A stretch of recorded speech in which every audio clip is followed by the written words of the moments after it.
Welcome everybody to the Koochiching County Board of Commissioners regular meeting for Tuesday, December 26, 2023.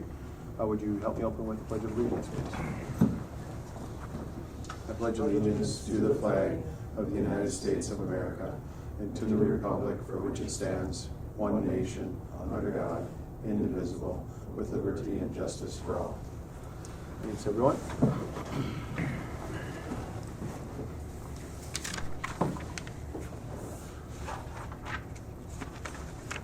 First order of business is to approve the proposed agenda with additions and or deletions.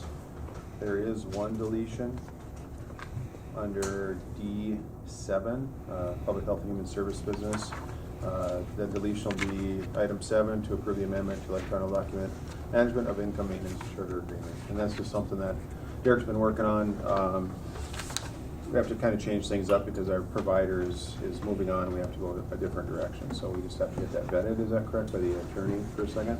Yeah, I got a new amendment about 4:15 on Thursday where they had made some changes to it. They basically just put a timeline in there. Okay. It won't happen in mid-year 2024. It'll be 2025 when it'll officially be no longer Right. Serviceable. And they added that and hadn't had time to have the county attorney vet it yet. And just want him to take a look at that before we put a signature on it. So. Sounds good, thank you. And no other additions or deletions? I'll make that motion. Thank you, Commissioner Roach. I'll second.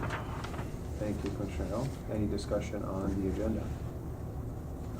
Hearing none, I'll call the question. All those in favor signify by saying aye. Aye. Aye. Opposed? And motion carries. Thank you. Next up is to approve the minutes from the December 12th, 2023 regular meeting. I'll make the motion. Thank you, Commissioner McAdare. I'll second. Thank you, Commissioner Hill. Any discussion on the minutes? Hearing now, I'll call the question. All those in favor signify by saying aye. Aye. Aye. Opposed? And motion carries. Thank you. Next up is financial business. Chair would accept motion for items A, B, and C. I'll make the motion. Thank you, Commissioner Roach. I'll second. Thank you, Commissioner McIntyre. Any discussion on the claims? Mr. Chair, I don't know what it was. What do we pay the University of Minnesota for? The extension? Extension office? Goodness. Someplace in here.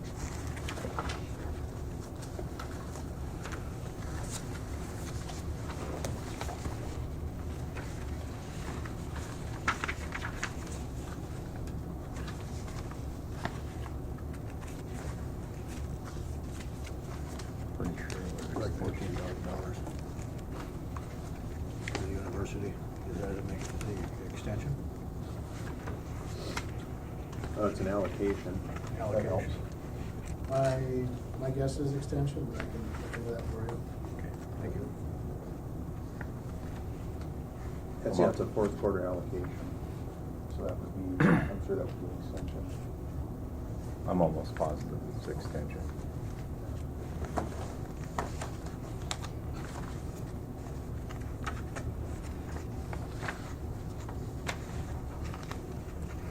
Any other questions on the claims? We'll find out, Dale, about the, where that is exactly. So, Commissioner, thank you. Hearing no other questions, I'll call the question. All those in favor signify by saying aye. Aye. Aye. Opposed? And motion carries. Next up is to approve warrant void. We have I believe one right now. It's a dual void, should have been half as much. It was sent twice, and that's to a sign, I think it was from a signage. Graphic shop. Yeah, graphic shop.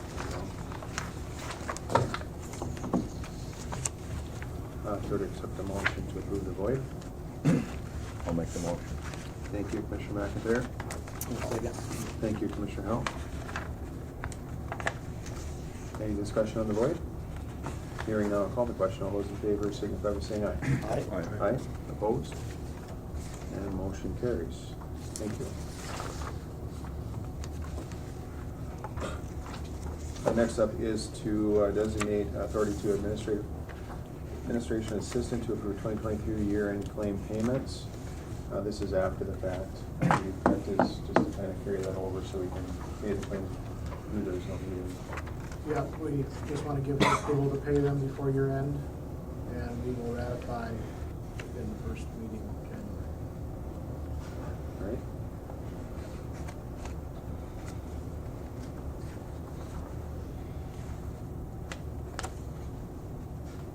I get a motion to designate that authority? I'll make the motion. Thank you, Commissioner Roach. I'll second. Thank you, Commissioner Howard. Any discussion? Hearing none, I'll call the question. All those in favor signify by saying aye. Aye. Aye, opposed? And motion carries. Next up is to adopt the 2024 county tax levy and county budget. And Adam, we're just gonna ask Administration Director just to briefly go over what we have here, and I know we had a presentation in a public meeting, and we take a public comment, and we're just gonna kind of summary what we're gonna do here. Sure. So we're asking for the board to adopt the 2024 levy at $6,513,600. That is an 18% increase from 2023. And then further to adopt the 2024 budget with revenues of $37,568,732 and expenditures of $47,249,147, with a total reserve use of $9,680,415. There's a summary in your packet of the breakdown of where the revenues and expenditures are budgeted for 2024 and where the reserve use is that came to those totals.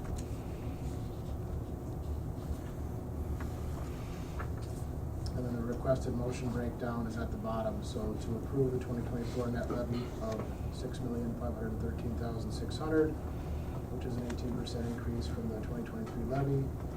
The 2024 levy breakdown is as follows: general revenue in the amount of $2,262,562. Community service in the amount of $1,678,031. Public health in the amount of $100,000. Highway in the amount of $1,522,558. Environmental services in the amount of $260,449. And jail bonded debt in the amount of $690,000. And further to adopt the 2024 budget revenues in the amount of $37,568,732. And expenditures in the amount of $47,249,147. And the use of reserve funds in the amount of $9,680,415. And to authorize myself as the administration director to assign fund balances in accordance with the state auditor's guidelines and county fund balance policy for cash flow, and further approving that the budget remains open and is subject to adjustments. Thank you.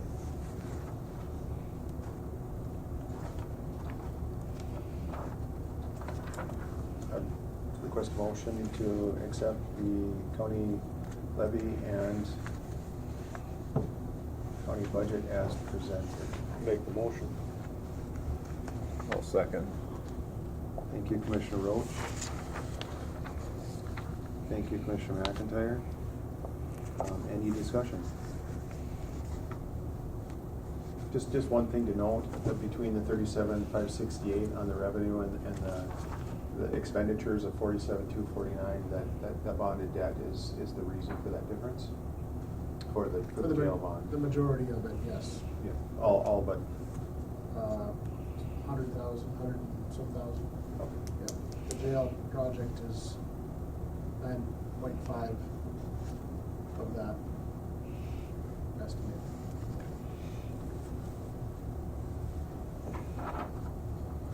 Any other discussion?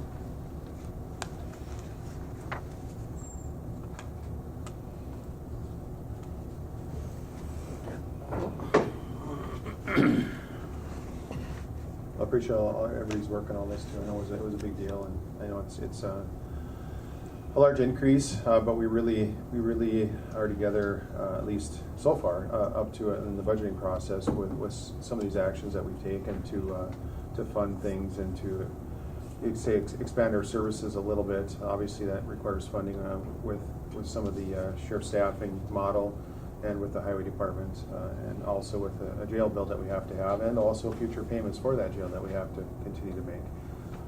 And it seems like there is always deficits in certain areas of these departments that you cannot predict fully or 100% of the time. So some of these reflect that as well.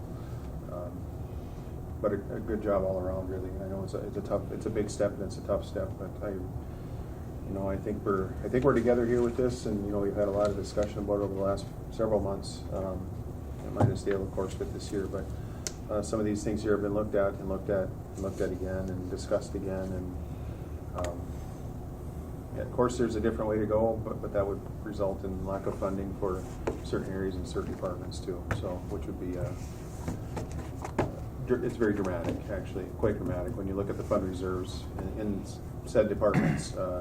And in particular in the highway, there just isn't the funding there to cover the budget. So it would come out of somewhere else, which obviously we're trying to balance that. So just a little description. If anybody has any questions now or even later, please contact any one of us here or Adam with any questions that you may have about this, what it's being used for. I know we've had our public meeting, but if we didn't have a chance to be there or have further questions, please reach out. If we don't know, we can certainly find out too. So is there any other discussion? We have a first and a second, and if there's nothing further, I'll call the question. All those in favor signify by saying aye. Aye. Aye. Opposed? And motion carries. Thank you. Next item is to adopt resolution approving intra-fund loans. And you may explain a little better than I think it's just kind of transferring from one fund to the next to kind of cover the debts. It's a accounting piece that we're required to do per our auditors. Our two sewer debts run a deficit. We don't collect enough money to cover the payment, so that ends up being paid out of the general fund. So to show that accounting of the loan from the general fund, we make an entry and then reverse it, so we can keep track of what the debt is. So as we catch up in our payments over the years, they'll repay the general fund. So this is just a request to have that approval to do that inter-fund loan accounting maneuver. And there has been increases in that debt fund as well, significant increases to help cover this cost. So with some of the additions, hopefully with some hookups and some hookup fees and then some extra assessments on in those areas, we will eventually break even and go the other way. So that's the hope, at least. So, but it was raised here within the last year to kind of cover those extra needs and extra costs. So.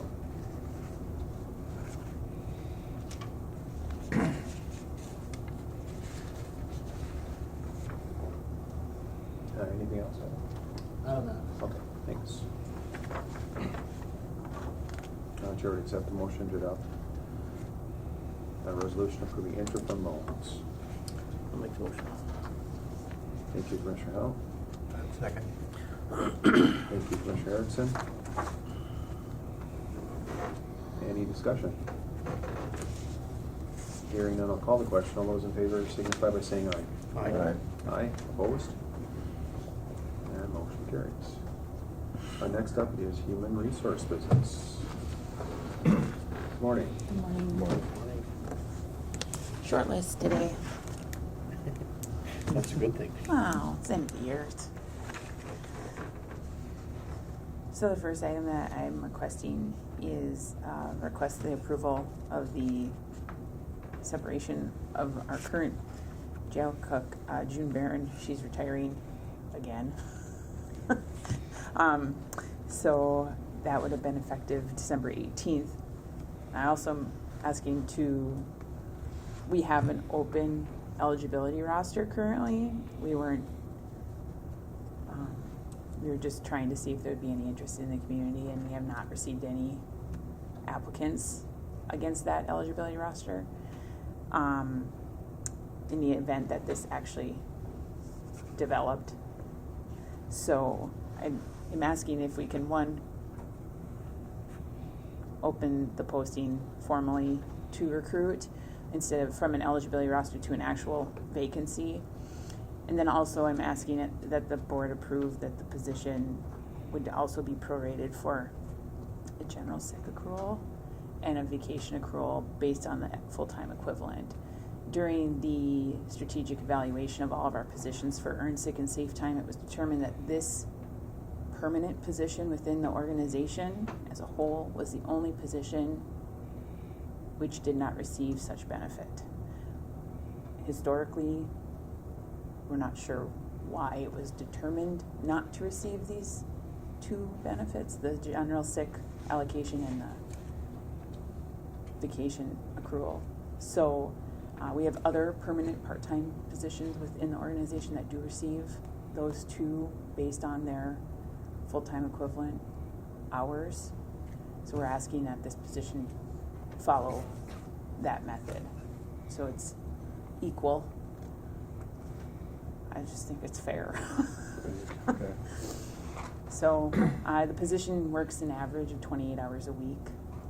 So your full-time, your vacation and sick accruals would be just over 2 hours in a pay period.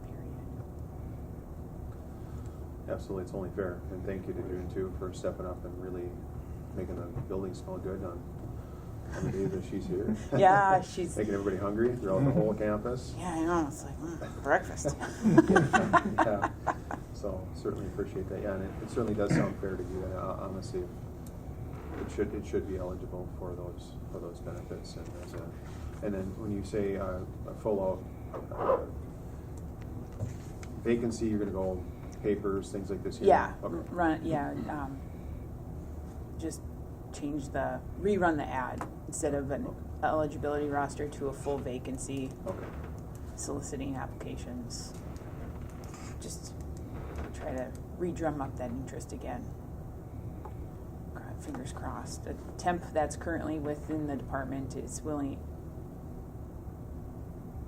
to stay on right now until the weather becomes not favorable. So, yeah, she's another former employee who is retired and has come back to help out. So, I don't know how I'm praying.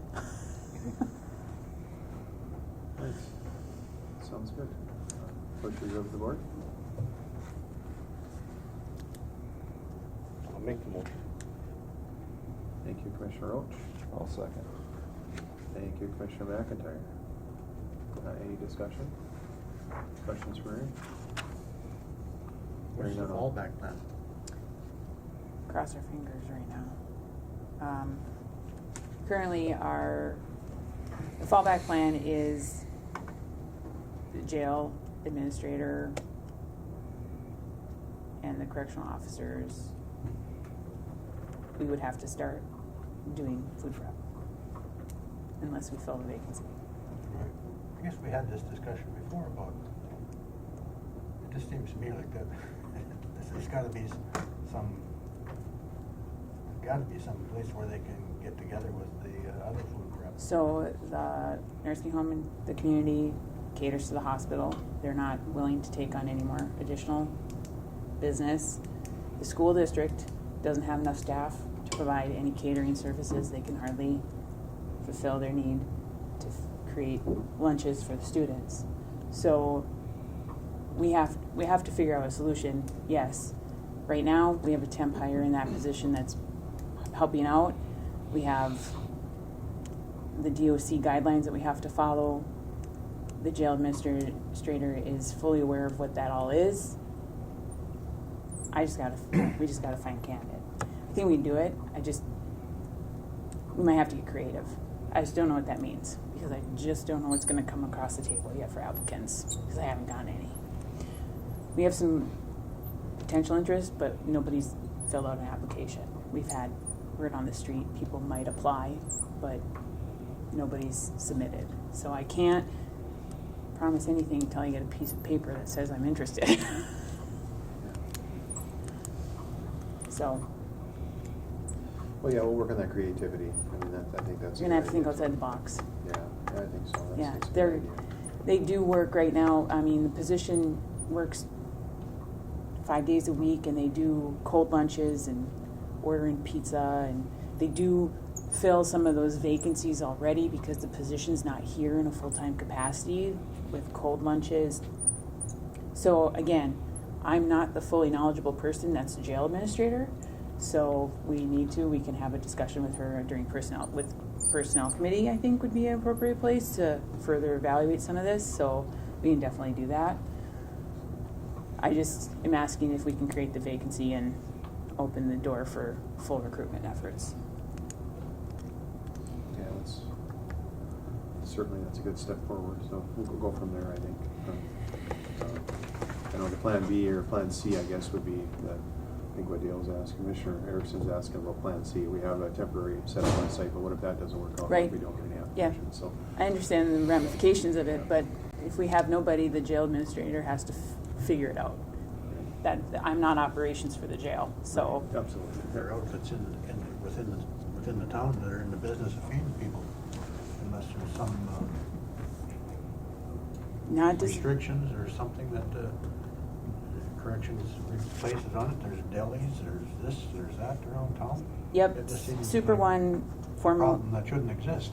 Super One formally has provided catering, and I use catering with a loose definition of where they would provide food for the jail.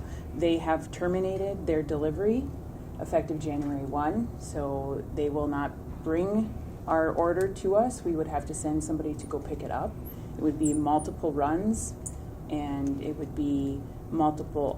probably be in the ballpark of 2 hours of time that we would have to send somebody back and forth to Super One to pick up the food. So they're working on some stuff within the sheriff's office to alleviate some of the what ifs. I just don't have my finger on it this morning.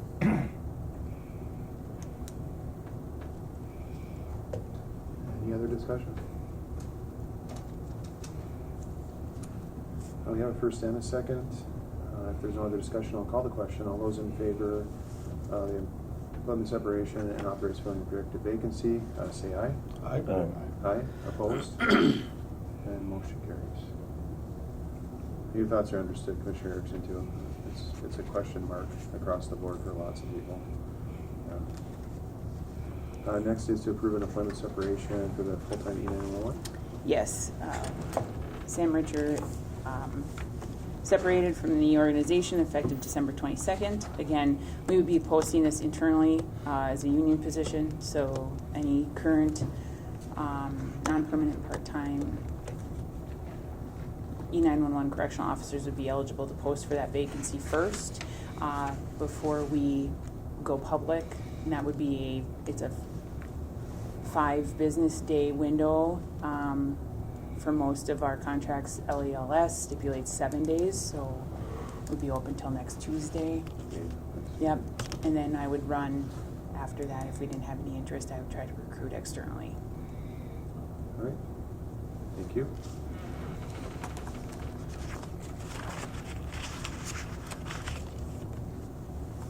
We have a motion to approve the employment separation and expand and authorize filling the vacancy. Thank you, Commissioner Howell. I'll second. Thank you, Commissioner Roach. Any discussion? Hearing no discussion, I'll call the question. All those in favor signify by saying aye. Aye. Aye. Opposed? And motion carries. Thank you. Thank you very much. Thanks.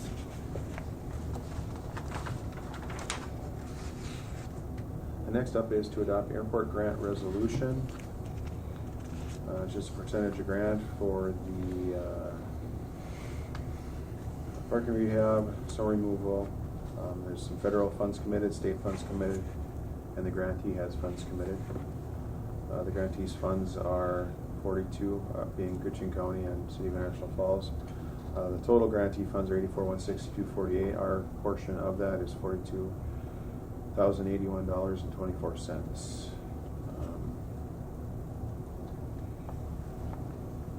This county attorney has reviewed, has no serious No. concerns.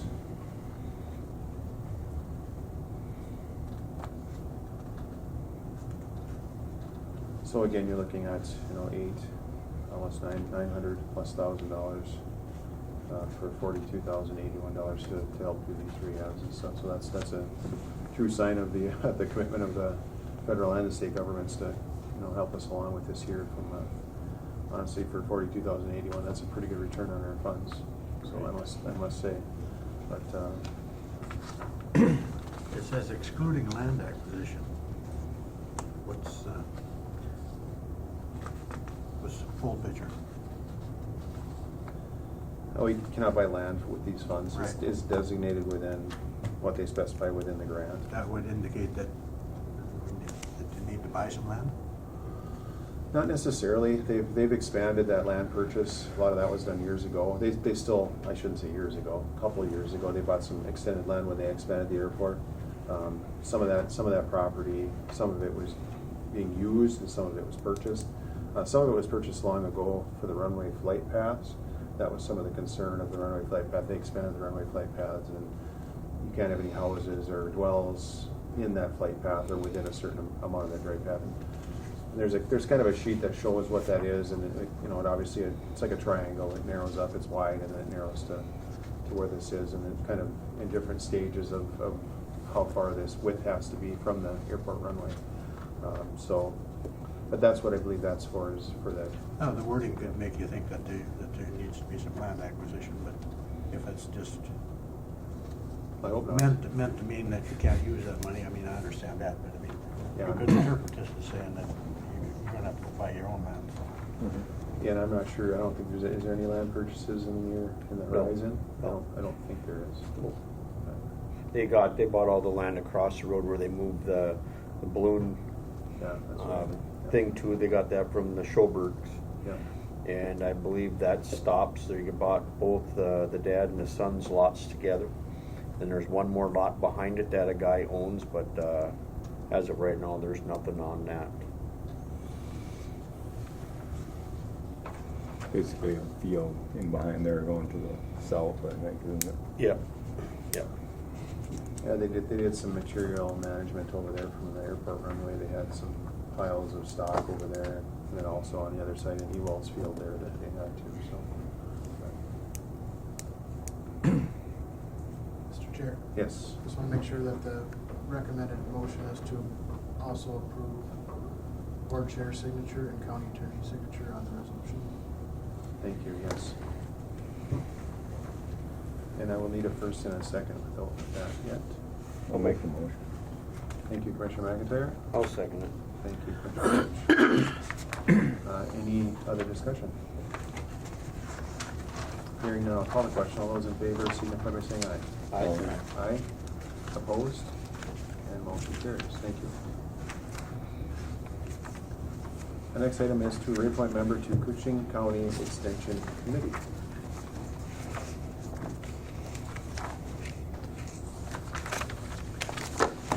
And this appointment is for Jody Rellerly, right?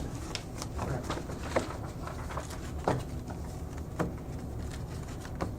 And this will be for a 3-year term, from beginning January 1st, 2024, and ending December 31st, 2026. And also thank you to Jody for doing this too. I know she's a great advocate for the county extension and for all the folks and all the people on the farms and all the lives, everything. I think she covers all the bases from her realm, and co-person too. I mean, really a neat person. So certainly would accept a motion to reappoint her as a member. I move. Thank you, Commissioner Erickson. I'll say. Thank you, Commissioner Hell. Any discussion? Hearing no discussion, I'll call the question. All those in favor signify by saying aye. Aye. Aye, opposed? And motion carries. Next is to award 2024 county publication bid for official newspaper. There's 2 bids submitted, 1 bid accepted, and I think we're still planning to publish in the Bear Country as well. For certain things, correct. For certain things? Okay. Commissioner Erickson had some concerns about information reaching down there, and I think we have in the past too, is that correct? We have published in the Bear Country? Yeah.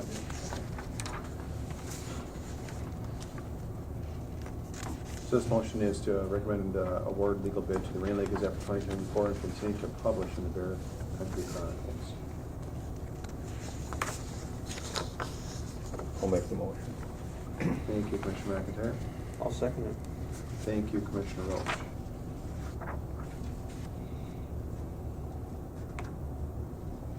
Any discussion? Well, thanks to those 2 entities for publishing our news. It's very important to get that word out there, so it's certainly appreciated. You get that, Laurel? Thank you.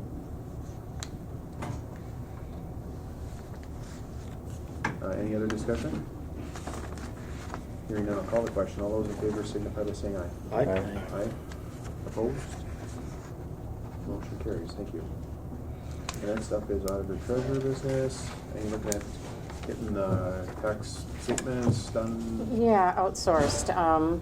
It's been a long time coming. Most counties do that. It's a very tedious manual process now with only 3 staff. At first, I was thinking the cost would be prohibitive, but it's not. We're going to save money in the long run. And with only 3 in our office, you throw 1 person out, sick, out for COVID or something, it's almost impossible to meet your deadline with our turnaround time. So, And there's like 11 or 12,000, you say? like 14,000 14,000. statements. By the end of those weeks, we all have like, our hands are full of Band-Aids and paper cuts and white creases, and you can't move your fingers. It's not a fun process. And you think maybe in the future, possibly moving towards, Tint statements as Tint. well. Okay. Yep, see how it goes. I want to just do 1 project at a time and make sure we get that down and do it well and that there's no problems. So, yeah, and very, very good reviews from this company. I've talked to multiple counties, and not just good reviews, but excellent reviews. So, MSIS is on board with them, said they work well with our software and have had no issues. So. Seems pretty reasonable, 50 cents a copy. Oh, yeah, and it's the postage that saves you when you can get into their bulk pre-sort facility. That's what saves us a lot of money. So. that looks good, makes good sense. I agree with you. I think that's a lot of stuffing for, and then, you know, to continue to do that, and if you can team up on Yeah. it there too, that would be better yet, I think, too. Just make it more. Yeah, I'm not sure if that's going to work out with the assessor. I just had a very brief conversation with Len, and they kind of stagger their mailings, so it may not work, but Right, yeah, I know, it's some Yeah. alphabetical stuff there. Yeah. So, all right, which is up the board. Motion would be to approve tax statement outsourcing with American Solutions for business in Bermuda for the amount of $7,700. I'll make the motion. Thank you, Commissioner Hill. I'll second it. Thank you, Commissioner Roach. Any discussion? Hearing none, I'll call the question. All those in favor signify by saying aye. Aye. Opposed? And motion carries. Thank you, Joe. Thank you. Good idea.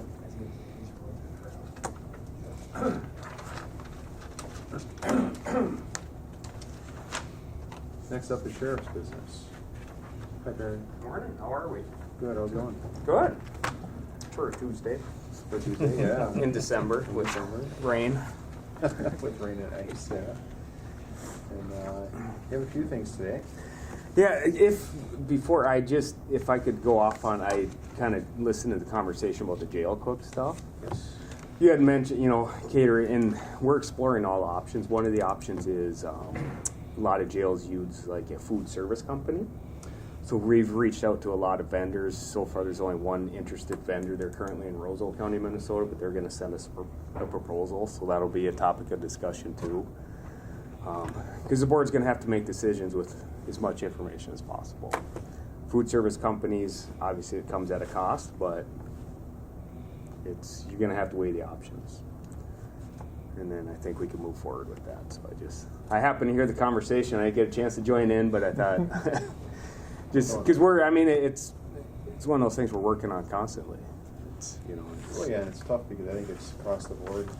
This labor shortage is everywhere. It isn't just in one spot either. I mean, it seems like it's across the board, and you can make it even more attractive, and sometimes it still doesn't feel. It just seemed to me that some of these places would gain efficiency by having more work. You would think so. In our world too, like we have to be. I don't want to get too far off topic, but in our world, we have to work with the Department of Corrections. So there's guidelines there, 2 hot meals a day and that. And then we really have to be careful when bringing food outside of our facility, because if we're just getting it from random places, we got to make sure that there's no contraband in it. You would be shocked at how hard people work to smuggle stuff into our jail. So we really have to be, so you need, if you're getting it from the local deli, and I'm not picking on any delis, but if you get it from a local deli, or you got to know who's working in the kitchen. Are they connected to anyone in jail? Is there a possibility that they might try to send something in a food package? So these are all. So for our purposes, we would like to be able to continue to do it in-house as much as possible. And if that means that we contract with a food service company that they basically come in and they take over our kitchen, that's another option. Anyway, I digress. No, that's all right. It's just that's going to be a longer conversation, I think. Yep. But you got a couple of appointments. So the first one is the appointments to the Northeast Communications Board and the Regional Advisory Committee. This is a yearly appointment. We have to do it every January. I like to try to get it done before January if possible. So currently to the Northeast Emergency Communications Board, it's I'm the primary representative for the county, and Commissioner Roach is the alternative. And if the board wishes to continue in that, I would ask that they make those appointments. And if someone else wants to be the primary, I'd be more than happy to step aside on that one. But and then to the Northeast Emergency Communications Board, the RAC Committee, the Regional Advisory Committee, we have John Fromke as the primary representative and Carrie Geis as the alternate representative. So I would be looking for those appointments to be approved unless the board wishes to make changes to that.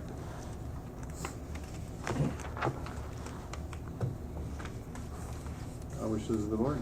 Commissioner Roach, I'm pretty okay with the. I haven't had to go to one yet. Karen's taken them all, so yeah. And essentially John and Carrie are on board, so I guess we could accept as presented if that's the wishes. I'll make the motion. Thank you, Commissioner Roach. I'll second it. Thank you, Commissioner Roach. Any discussion?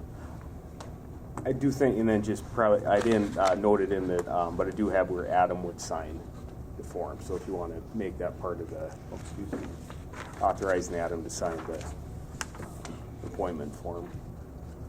Yes, so in the motion be the appointments, approve appointments to the ECB NRAC with no changes from 2023 and authorize administration director to sign contract. Or to sign appointments. All right.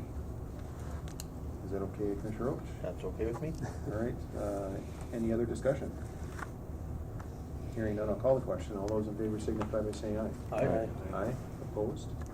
And the motion carries. Thank you. And a couple of vehicles. Next. Number 2, approve the purchase of 2 squad trucks on the state bid for 2024. John just happened to reach out to our, we go through Burnsville at Dodge. They have the state bid. He just happened to reach out to ask when the bids were going to be open. He said, well, I happen to have some right now. Bids closed, so that's where we're at. So we're looking for, this is a budgeted cost for 2024. Total cost for the 2 trucks is $78,208, and that is on the state bid. That's fully equipped? Fully equipped, yep. And the only difference on these, Slight variation in the equipment package just because Burnsville, the Dodge Burnsville, they just went ahead and purchased these because they knew that there was going to be a need. These will be white versus black and just some minor equipment differences. But that's, I'm not a big fan of the white, but at this point in time, it's, if we can get a truck, we'll get a truck. A few years back, didn't it take a couple, like 3-4 years to get them? Yeah, when during the height of the pandemic, we were delayed at least a couple of years on these vehicles. So we really got set back during that time, but now we're starting to catch up a bit. Mr. Chair, Yes, please. just a reminder that this is budgeted to use ARPA funds to pay for these squads, so I just want to make sure that's part of the motion too. All right. Thank you. There's more white trucks on the road, and they probably blend in better. Yeah. Obviously, the old ones.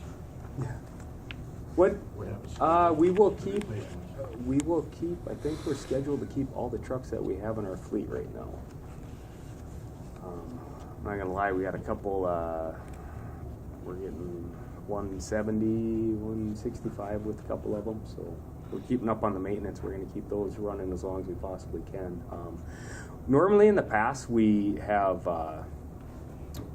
traded those in to the dealership, but when we actually get full fleet, we're going to try selling a couple. We think we can get higher resale value doing it ourselves versus trading it in. So, but yeah, under normal operation, and that's a very good question. And under normal operations, if we got 2 new trucks, we'd be trading off 2 of our oldest ones, and we just rotate through our fleet like that. But because we've struggled getting trucks and we're short, now we're in the process of acquiring new and limping along old as long as we possibly can. So John works really hard at maintaining our fleet. This is not been easy the last few years, so. Thank you, Karen. I'd be looking for a motion to approve that purchase, and also note the use of the ARPA funds for that purchase. I'll make the motion. Thank you, Commissioner Rowe. I'll second. Thank you, Commissioner McIntyre.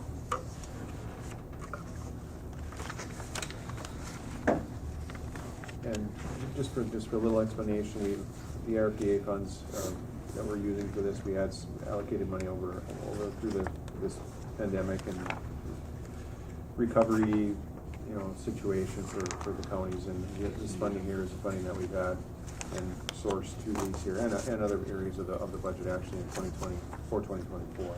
So we supplemented several budgets with capital purchases. Yeah, there are some exceptions that you say it wouldn't be an extra expenditure. This would be obviously with the insurance and the maintenance, but the overall purchase would be covered by the ARPA funds, and then we have to kind of dial in. Recovery plan fund? Yes. Yeah. I think we've had till the end. I think we have to the end of 2025 to designate these, or 2024. Must be committed by the end of 24. By 24 and expended by the end of 25. I think is all the wording is. So we've held on, really well, and did a lot of community type recovery plans, and then we did some internal stuff, and then this year has been strictly internal, departmental and things like that. So some of the needs that are out there, but other needs in other departments as well. So anyway, sorry. Any other discussion? Hearing none, I'll call the question. All those in favor signify by saying aye. Aye. Aye. Opposed? And motion carries. Thank you. And next is the DNR grant.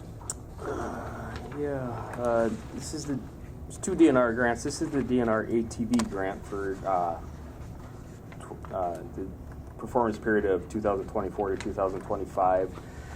2-year grant cycle. The grant is $14,828 per year, with a total reimbursement of $29,656. This is our DNR grants, are reimbursement grants, so we do the work and then we get reimbursed.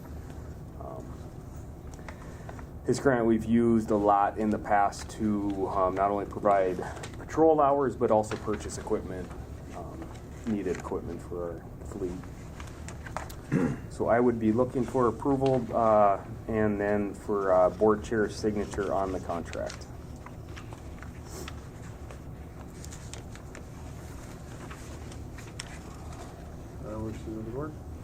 I'll make the motion. Thank you, Commissioner McIntyre. I'll second it. Thank you, Commissioner Roach. Any discussion?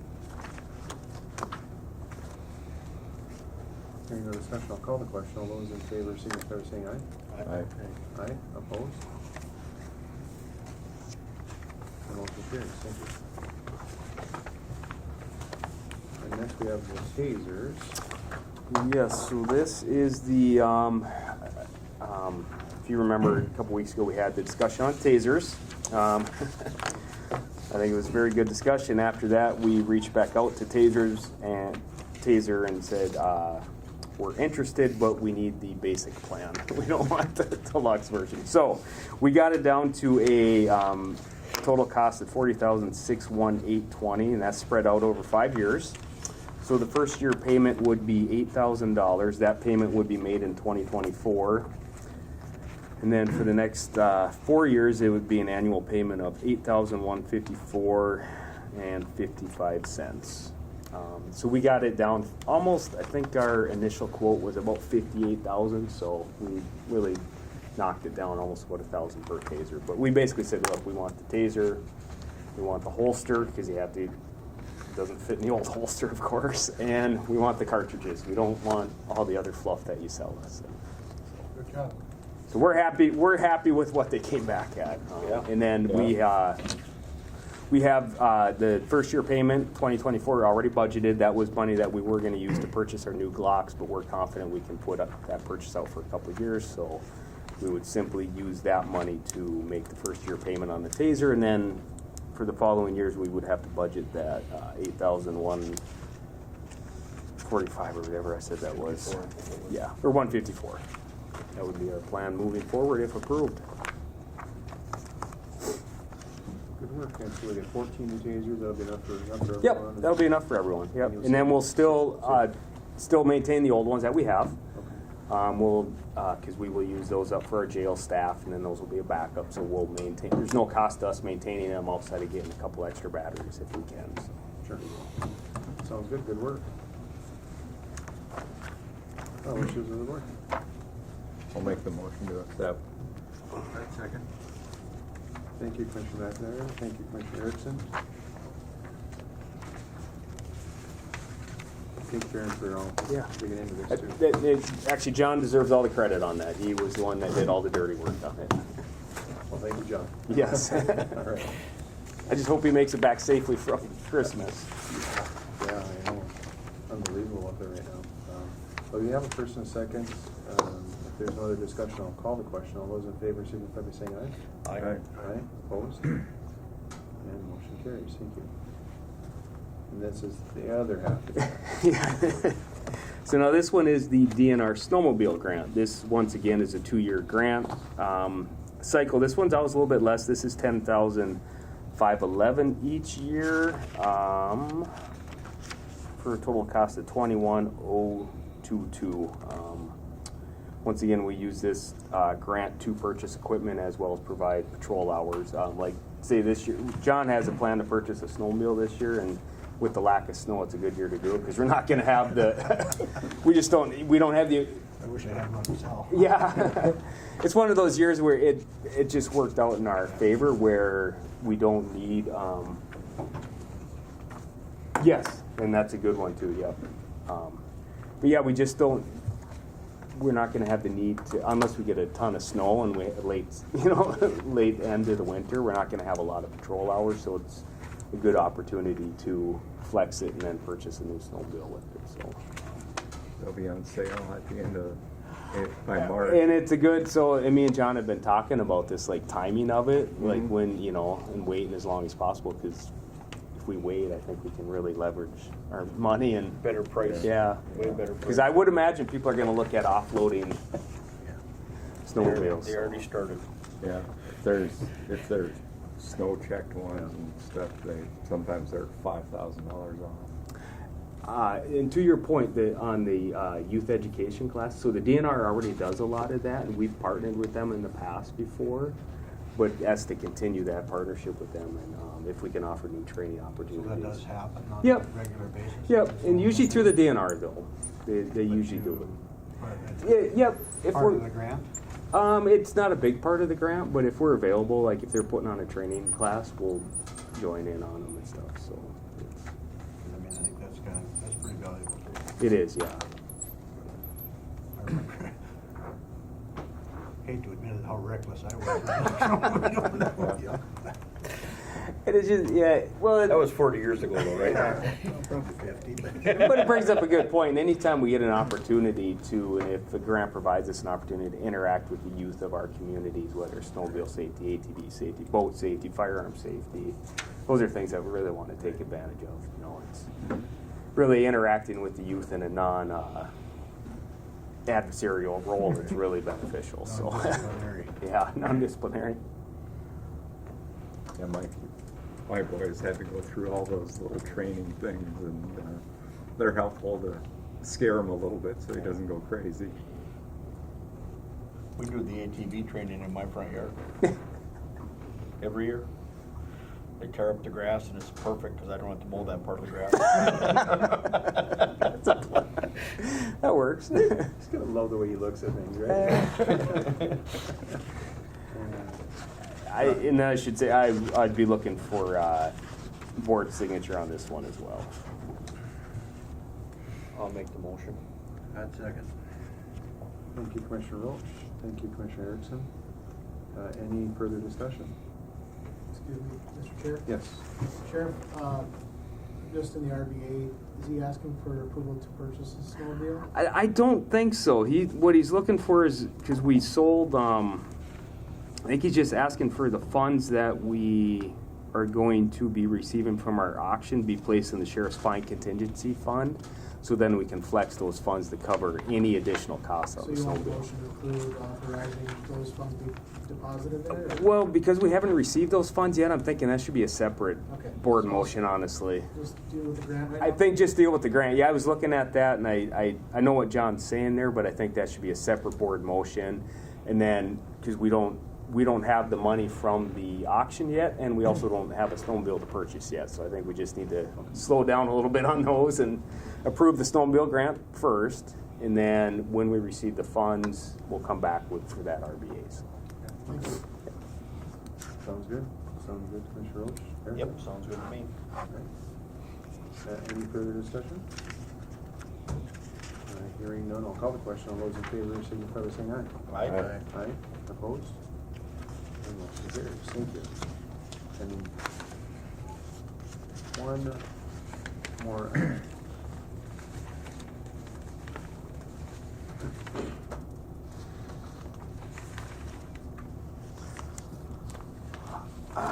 Yeah, the next one, I actually don't have a copy of that one. Is that? I can speak to it. Okay, yeah, if you would. So the next one is a request for board approval and signature of chair and administration director to the MOU for the LELS labor agreement. MOU is to determine seniority for the 5 new deputies that are starting January 2nd, because they're all starting on the same date. The sheriff's office wishes to determine seniority based off of total years of experience and test scores. And so the MOU outlines the order of seniority for those hires. So it's been reviewed by our labor attorney, it's been reviewed and signed by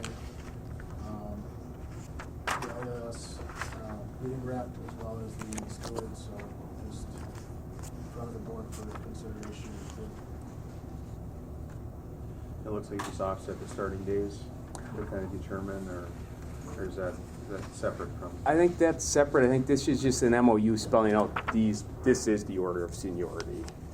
Yeah, this isn't the order they'll start in, because they're not starting in this order just because of how many are starting at once and to get into their schedule rotations and stuff.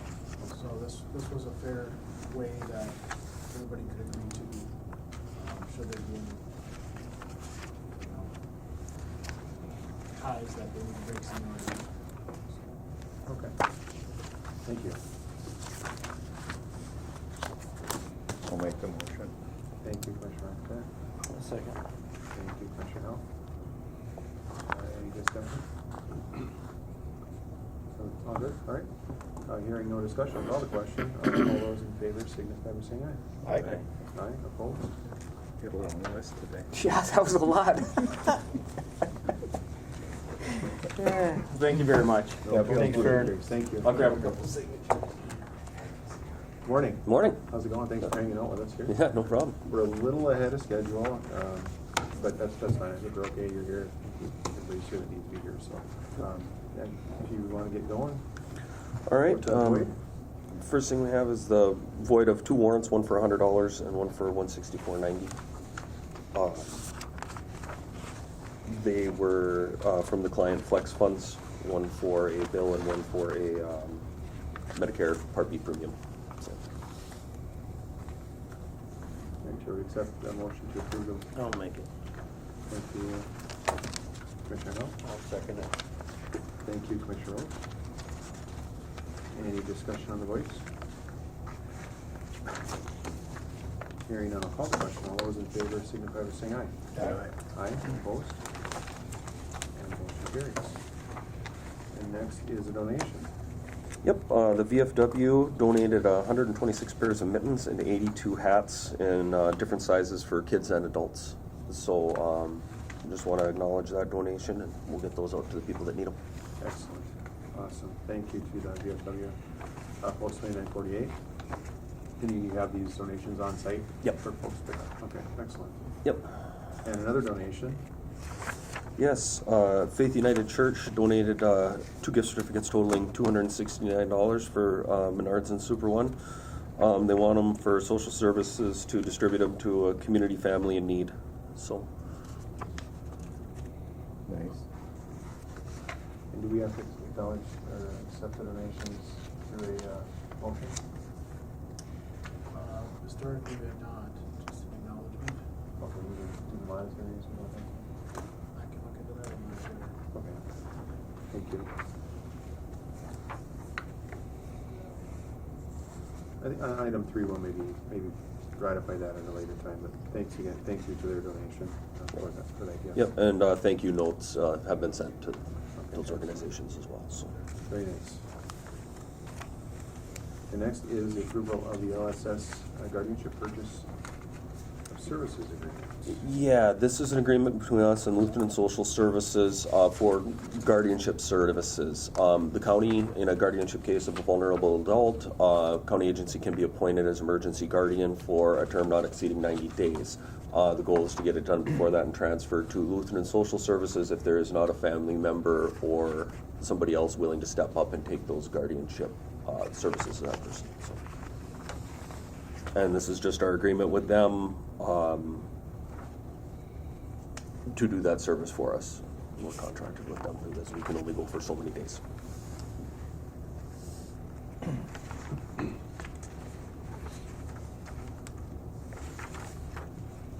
right. Wishes of the board on that? We'll just, if it's okay, we'll just go through them separately for now. Maybe if you like, you say, explain what these are for a little bit, so we're kind of all on the same page. Because some of them there's so many of them. Yeah. That go through that, I mean, and you can read the contracts and explain a little bit what they're for. That helps a lot too. Okay. And then we'll get through this, the renewal of the LSS, Lutheran Social Services, and then we're gonna jump back to the donations in a second here, so. Go ahead. But I accept a motion for the approval of the LSS. I'll make the motion. Thank you, Commissioner Roll. I'll second. Thank you, Commissioner Howell.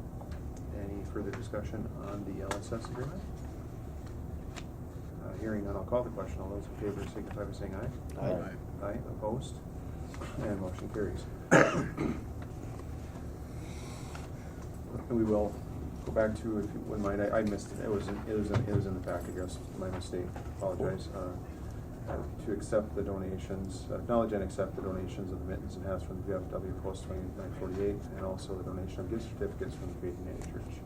So I would accept a motion. I'll make the motion. For this one first, which will be the VFW Post, okay? Yep. Okay, thank you. I'll make the second. Thank you, Commissioner McIntyre. Thank you, Commissioner Roach. And thanks to the VFW for those donations. Any discussion? Hearing none, I'll call the question. All those in favor signify by saying aye. Aye. Aye, opposed, and motion carries. Next, we'll acknowledge and accept a resolution for donation of gift certificates from Faith United Church. I'll make the motion. Thank you, Commissioner Hill. Second. Thank you, Commissioner Erickson. Any discussion on the donations from Faith United Church? Again, thank you to those. Hearing none, I'll call the question. All those in favor signify by saying aye. Aye. Aye, opposed, and motion carries. Thank you. And next item is a renewal of ODC Support Employment Purchase Service Agreement. Or is that where, yeah, that's where we're at. Yeah. Yep. This is a contract we have with ODC, the Occupational Development Center, to work with our extended employment and transportation for our mental health and developmental disabilities clients in order for them to work in the community.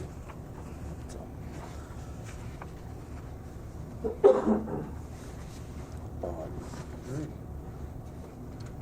I should accept a motion to approve the renewal of ODC Support Employment Purchase Service Agreement. I'll make that motion.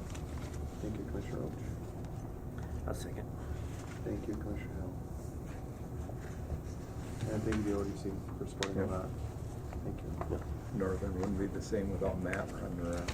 Yeah. Yeah. McDonald's either. Any discussion on the approval? Hearing none, I'll call the question. All those in favor signify by saying aye. Aye. Aye. Aye. Opposed?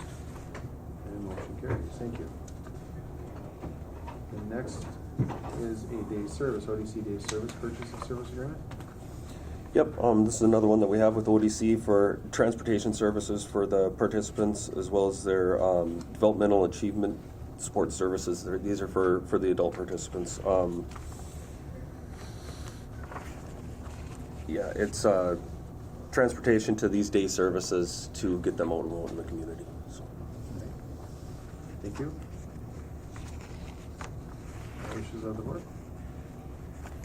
I'll make the motion to accept. Thank you, Commissioner McIntyre. I'll second it. Thank you, Commissioner Rowe. Any discussion? Hearing none, I'll call the question. All those in favor signify by saying aye. Aye. Aye. Aye. Opposed? And motion carries. And item 7 is yet to come further. Yep. Further down the line, I got that. They changed the amendment that I already had Jeff review a couple weeks ago to get it on this agenda, and they sent a new one after it had been reviewed by another county, wanting some additional language added to it. So just got it Thursday, so Jeff hasn't had a chance to look at it yet. So That's just fine. Thank you. yep. All right, Thank you. Thank you. Right. Next up is public comment. Do we have anyone online or in person for public comment? Okay, come on up, Dan.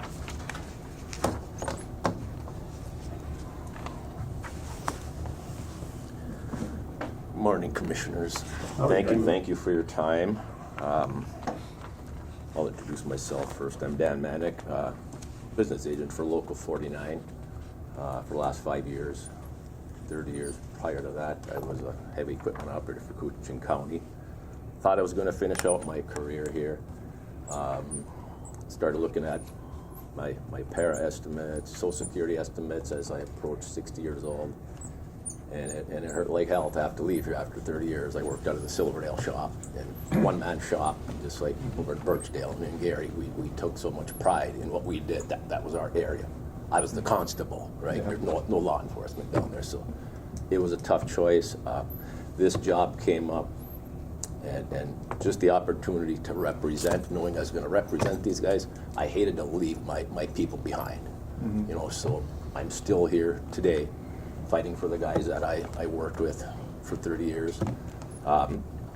So what I'm here for today is seeking your approval and a signature from board chair and the county administrator for a supplemental pension plan. Local 49 offers this plan to public sector groups our highway heavy groups have this plan.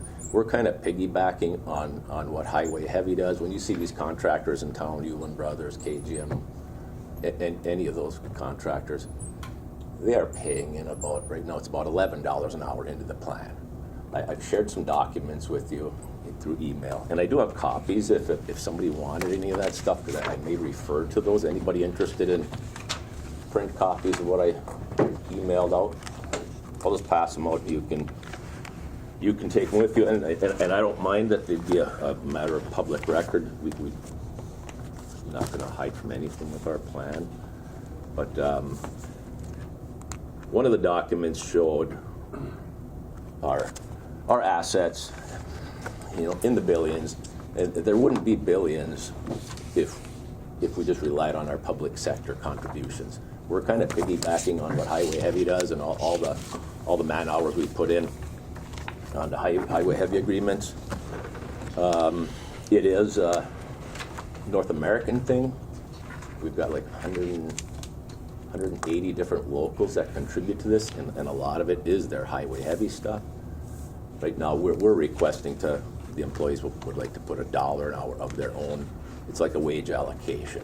Their pay raise coming January 1st, they would like to allocate $1 into the supplemental pension plan. We've got 6,122 employers enrolled in this plan. I represent 21 different groups in Northeast Minnesota, 18 of them on our pension plan. The maximum up until this year was $2.40. I had maybe 12 of my groups were maxed out. State legislature just approved an increase to $4.80 an hour. It would take a while for this group to get or any of my groups to get to the $4.80. The $2.40 max is in place for 17 years, so I anticipate the $4.80 being in place for quite a long time. So in that MOU, you'll see those numbers that refer to the $4.80 and the $10,000 being the max. Don't want to scare you that it's going to be $4.80 and $10,000. It will take some time for those employees, if they choose, as time goes forward, to contribute to that.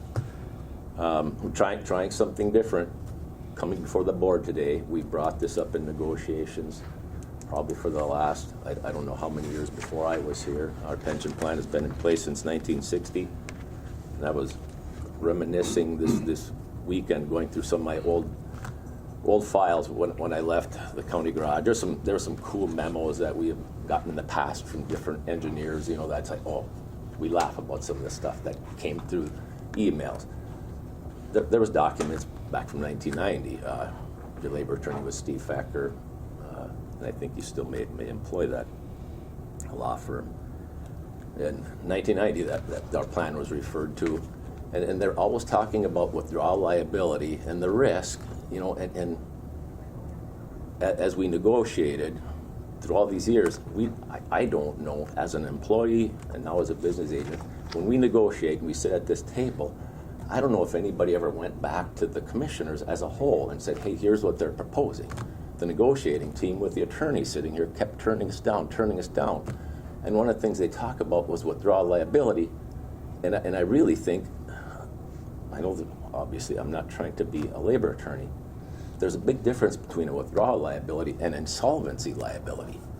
And the last time the board member that was negotiating, his last words as we tried for this pension plan again was the county wasn't ready to take that risk to let our guys enroll in this plan because of the taxpayer liability. And it's like, there'd be some liability if you wanted to withdraw from the plan. If you joined this plan for 2 years and decided, hey, we're not going to participate anymore. Now you've got some people partially vested, and there may be some liabilities.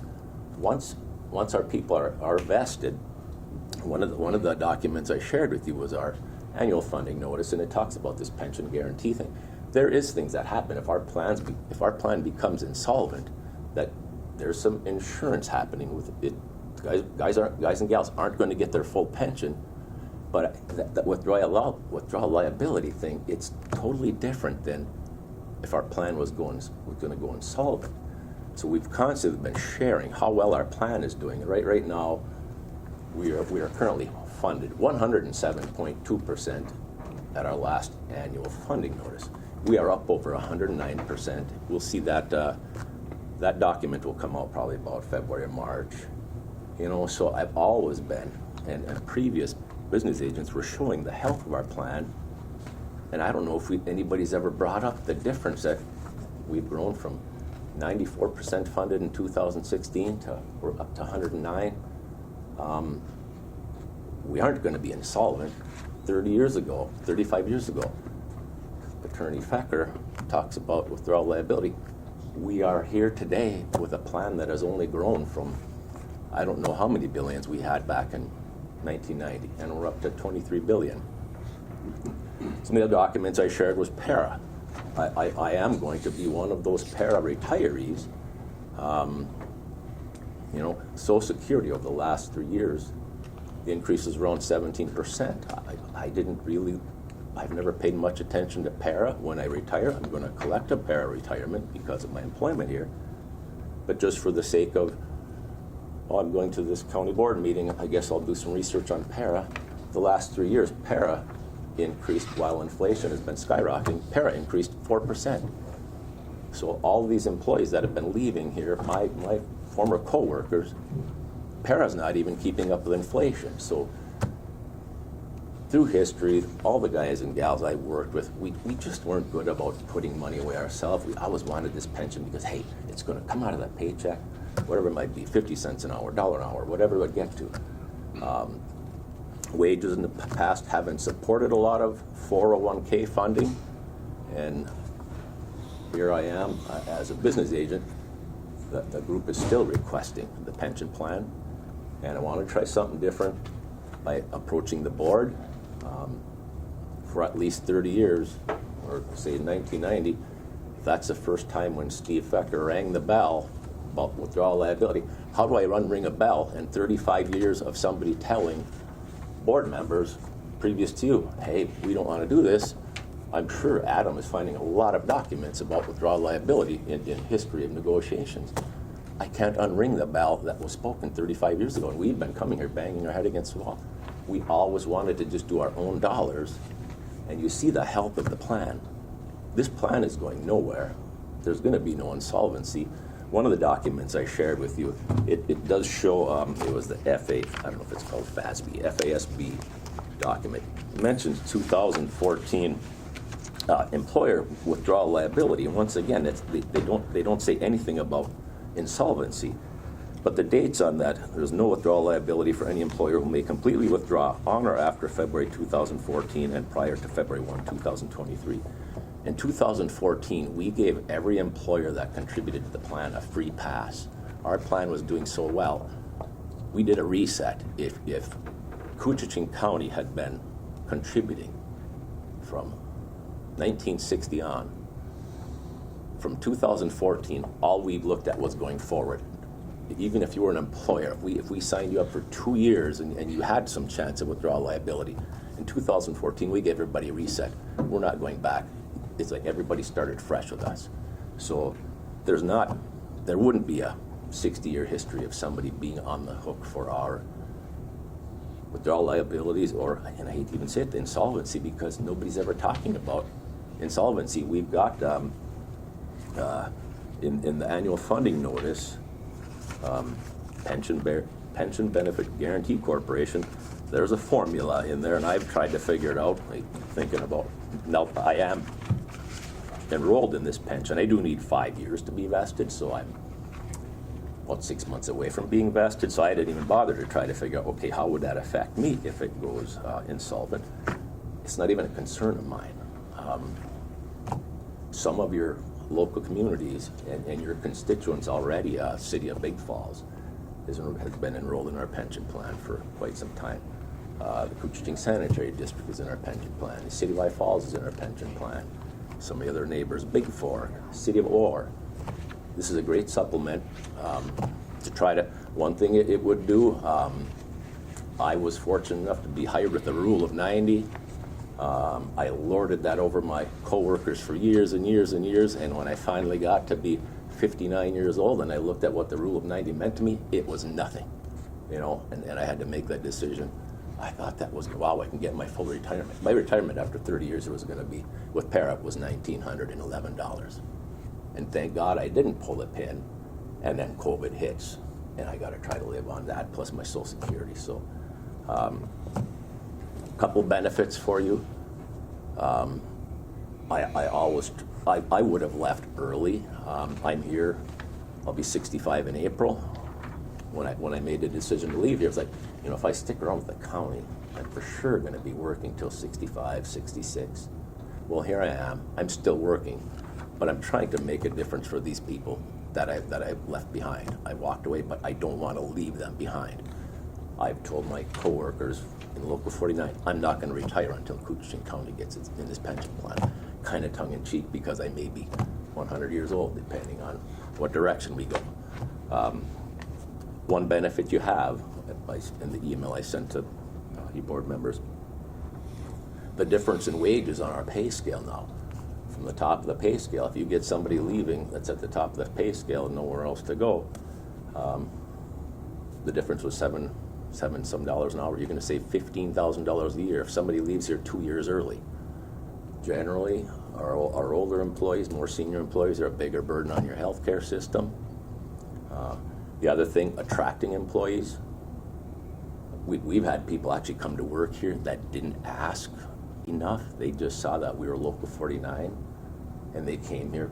They left Highway Heavy and came to work here thinking they were going to add to their pension, and then they found out 6 months in, a year, hey, don't we have the pension? No, we don't. You know, it's not a guaranteed benefit unless we negotiate it in. So it's late. Adam reminded me, Dan, this is pretty late in the game. We were waiting for a full board to be seated. You guys have had some open seats. We didn't want to present this to 4 board members. And once upon a time, Jason, probably 3 members were sitting and making decisions. We didn't want to do that. You know, if somebody's going to consider it, we're saddling with the county with this burden. So we wanted to wait for full board to be seated. Then we lost track of time a little bit. I had contract negotiations, mediations happening. We're here. If you see the way to approve this, I've talked to Janelle. I'll work around the clock to help her. On our end, there's not a lot of stuff. If we get signature from board chair and administrator today, Janelle she'd be the signatory on another document just because she's payroll to get things going on our end. I'll travel around the county. There's documents that the employees would have to fill out. I'll do everything I can to get this. I know it's January 1st in a few days, but talking to Janelle, that early pay period, you know, when the January 1st rolls around, that payroll isn't going to be run until January 26th, and you can check with her if you want. I'm confident we will have that in place, all the documents in place well before that. I guess, any questions from me? I would hate to leave any stone unturned. I know I flooded you with a lot of stuff late in the game, you know, sending emails. We never did this before. We never sent a commissioner anything before. We relied on negotiations. In all these years, I don't know how many times a commissioner was ever aware of what we were proposing. It was just a negotiating committee would come back and say, hey, they want the pension, it's too risky, and it died right there. So I'm open for questions. Anybody got any questions? So this is 100% employee? Yeah, you'll see on the, it's a lawyer thing. You'll see on the MO, it talks about employer contribution because our employees could not write a check. It has to come through employer payroll. Just the legal part of it has to say employer contribution. So how we word this is it's a wage allocation, you know, an employer contribution made on behalf of the employee through a wage allocation. But it has to say that.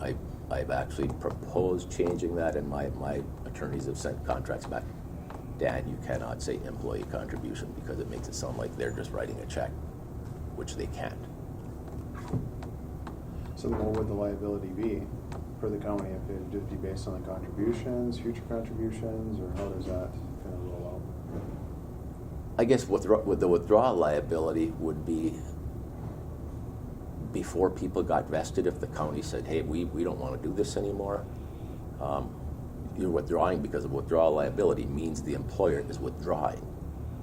The employees don't withdraw. They can leave here. If somebody leaves here, say if somebody works here 3 years and then they're on our pension plan and they decide to leave, that stays with them. If they go to another 49 employer, they can start adding to it. We do have, I think, at least 3 or 4 guys now working in this crew that have our pension already. So they're looking forward to adding to it. The insolvent liability, that's that pension benefit guarantee thing. For a new group, so I left here and I went to, as a member of, I guess I'm just local 49 employee. That's my employer right now. Because they haven't established they're enrolled in the pension plan. I have to work 5 years for myself to be vested. If we get this group into this pension plan, anybody that doesn't have any previous contributions to the pension plan, which is good 75-80% of our employees, all they have to do is work 1,000 hours or 6 months and they're fully vested. While I left here and I had to work 5 years because the county isn't in the plan. All they have to do is get 1,000 hours. So Greg Williams, for instance, he's close to retirement, year and a half. He won't lose that money. If it was the other way around, that he showed up here and you guys were enrolled in the plan and he didn't work long enough to get vested, that money would sit there waiting for him to maybe go work somewhere else to add to that. If he didn't go work and he had 3 years paid into the pension, yeah, he would lose whatever he paid in. The county would not. So after 1,000 hours, everybody except for Tom Frank, Darren Hell, Ian Clementson, there's about 4 or 5 guys that already are partially or fully vested. Anybody that's fully vested, they're just going to add to it, like Tom Frank's well vested. Anybody that's no prior contributions, in 6 months they will be vested. So if you work for 4 years and 11 months and you walk away, you lose 4 years and 11 months worth of your pension? Not here. Not here? Nope. Okay. If you walked away after 5 months and 28 days, you would lose 5 months. That's the most you could lose. Okay. Mm-hmm. How do you get into this, Dan? How does it happen at the group level? So the group, the group has to. Everybody. We had so many discussions over the years. We had 2 different meetings this year. Just, hey guys, do you want to attempt this? So the group votes on whether they want to go to the pension plan. Just, and I like to clear up that this isn't real big money for the pension plan. I'm not trying to make light of, say, $1 an hour contributions, because every dollar into our pension plan helps it remain healthy. So the group voted, yes, we want to pursue the pension plan. The second thing they had to do was decide, okay, the group needs to vote on how much do you want to put in the pension plan. They have the choice. They could have gone anywhere, minimum 25 cents on up to $1. They chose to do the $1. Going forward, there is some restrictions in place. If they get this $1 and they decide to contribute some next year, the most they can do is 50 cents. We have some restrictions in place to keep the group from not jumping. So like now with the 480, it would be a burden on some of the newer employees to go from $1 to 480 in one crack. So with the $1 is the max they could do the first year. Second year they could do $1.50 because they could do half of $1.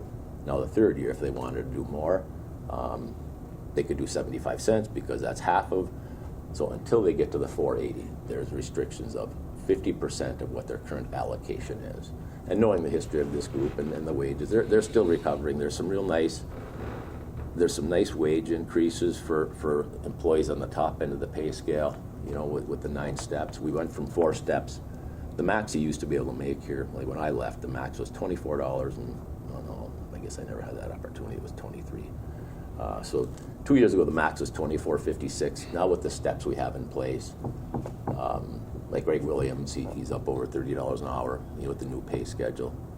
So I think these guys are still, they're not going to make a mad dash to 480 over time. So majority rules, basically. Mhm. But what he isn't Yeah. telling you is if there's people within that group that do not want it, they still pay. So when you do have that person that's walking in off the street and you walk into a job 5 years from now, or 6 or 8 years from now, 10 years from now, and you're at the 480 and you walk in, well, these wages are going to have to be pretty high in order for someone like, well, anyone, to walk in at a ground level and say, well, I'm going to take $4.80 of your money right off the top. That's the only thing I disagree. I agree that if it's 100% and everybody's in agreement with it, I guess I'd be 100% for it. But in the group that I belong to, there were 6 people that were not for that, and those 6 people were not for that for some reason, and it's their own financial reasons probably, because maybe they can't afford to do that, you see, or maybe they have different ideas.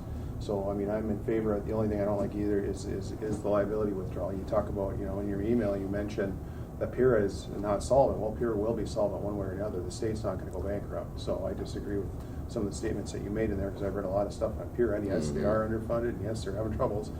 We've had lots of committee meetings and talks about all that. However, you know, it is going to be funded one way or the other, whether they reduce commitments or the withholdings or however they get there, it's going to get there. With this here, you know, there could be certain legislation that is invoked, and labor unions may be in trouble, and maybe people won't want to be a part of them. I mean, the way this roller coaster of what we're doing here right now and how things are going is you just never do know. So that is kind of a liability standpoint. Personally, yeah, I'm a member of that. Personally, I don't particularly want to participate in that, but I have no choice because I vote no and I still have to pay. So keep that in mind when there's, you know, whether there's 20 people in the group or 10 people in the group, you're going to have the majority ruling for that whole group. No different than a regular democracy, except I don't think you should do that with your people's money, personal money like that. I just don't agree with that. I think that's my own choice to do with it what I want, and not because of a group of other people that I do not agree with says that I have to. So that's my personal thing, and you know I was going to say it, Dan, so there it is. Yeah, and with majority rules, the other argument I make there too is I have yet to see a labor contract that, you know, maybe on occasion you'll see 100%. You know, say if there's 15 in a group, you get a 15-0. I see contracts that are 11-9, 15-12. There's 12 people that have to work under that contract for 3 years. The next contract comes along. They might not like it again, and they still have to. You're taking money right off the top. You're taking your cut right off the top, and it goes right into a union pension plan. That's different than going into a whole thing where there's a whole bargaining agreement here, where there's, you know, 60 pages, 50, 40, 30, 20 pages of stuff to look at. You know, there's give and take. I think everybody understands that. This here is $1 right off the top that ain't never going to end. So, and yeah, you'll maybe get it back if you live long enough, but otherwise you don't. So you don't have your choice of withdrawal at 59.5 either, I don't imagine, do you? And when is the withdrawal? It's a certain percentage after till 65, isn't it? You drop your 3% a year till. Depending on your years of 65. service, no different than any, you know, whether Teamsters or anybody.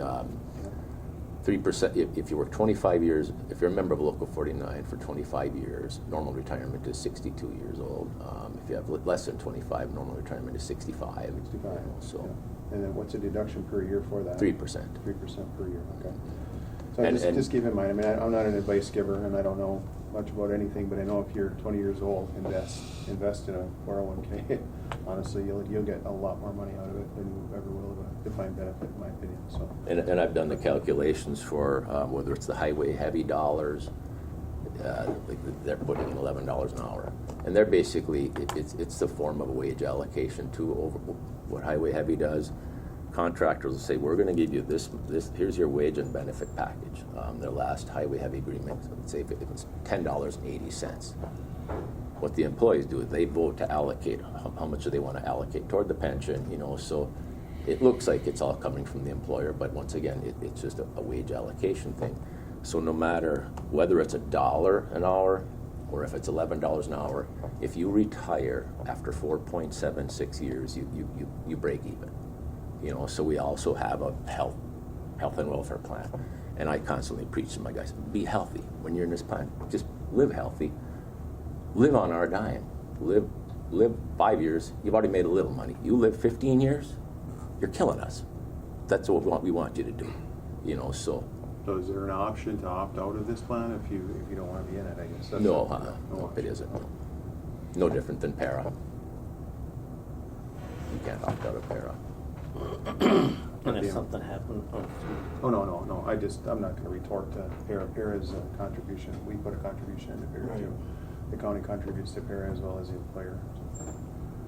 so if it was funded, the 49ers, then the county has to pay that? No, If that it was- pension guarantee corp, there's that formula in there, you know, and what one of the documents showed that, you know, they talk about if you start to get into endangered or critical, there's all these steps in a pension plan.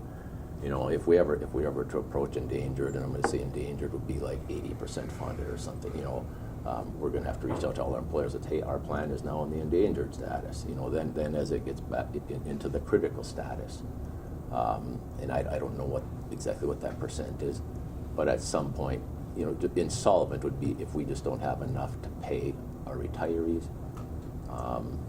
You know, so of course it's well below 80% if 80% is endangered.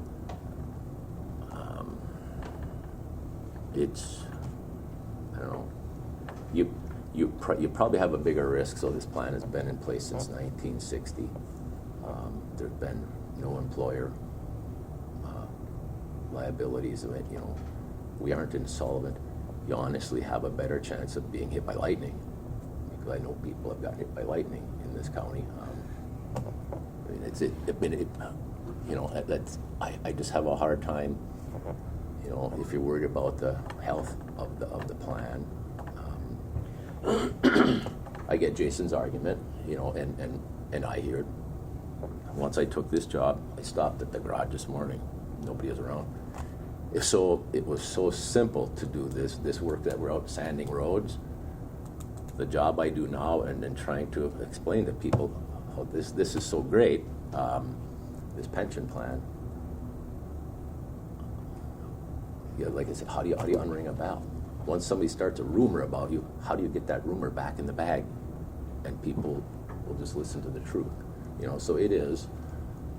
I hear it constantly, not necessarily pension plan, but contracts.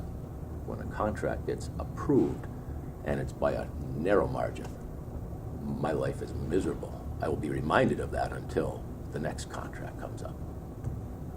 Way simpler to go sand icy roads.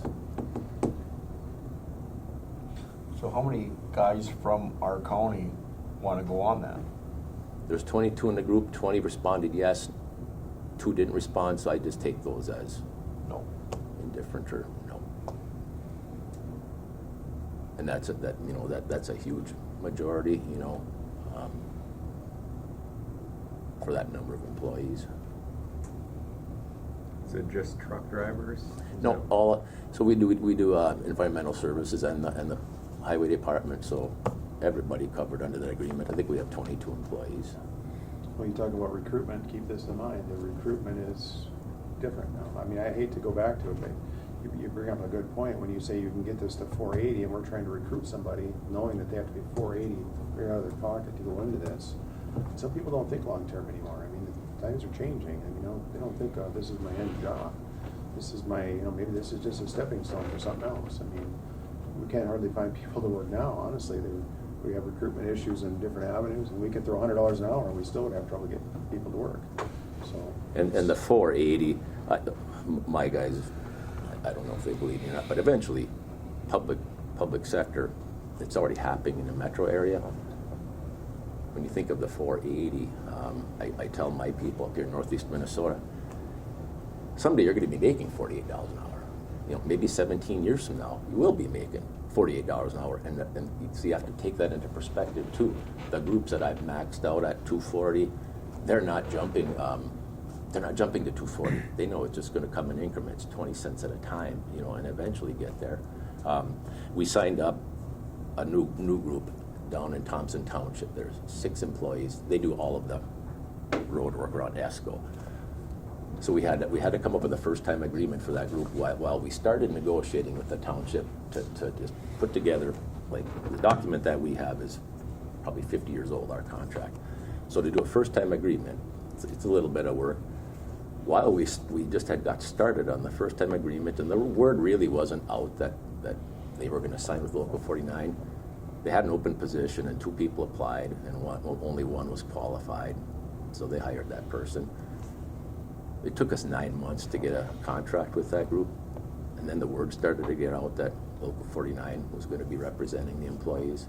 And it's not just because we come in and bring a baseball bat into the negotiating table and try to get you outrageous wages. We know what the markets are. They had an opening there right at the end of it. We were just about ready to sign a contract. They had 16 people apply, as opposed to 2, because they knew they were coming for the benefits that Local 49 can provide. Any other questions? How many people were there total in this area? 20. 22 in our And unit. 20 wanted it and 2 20 didn't answer? responded, and 2 didn't I respond. don't know. There's a reason, many reasons why they haven't done it for the last 30 years, got entered into this, right? And, you know, the city of High Falls is, he says, Big Falls, or a bunch of them. But being that we're a new board, I think it's great. I just don't know if we should jump into it right now.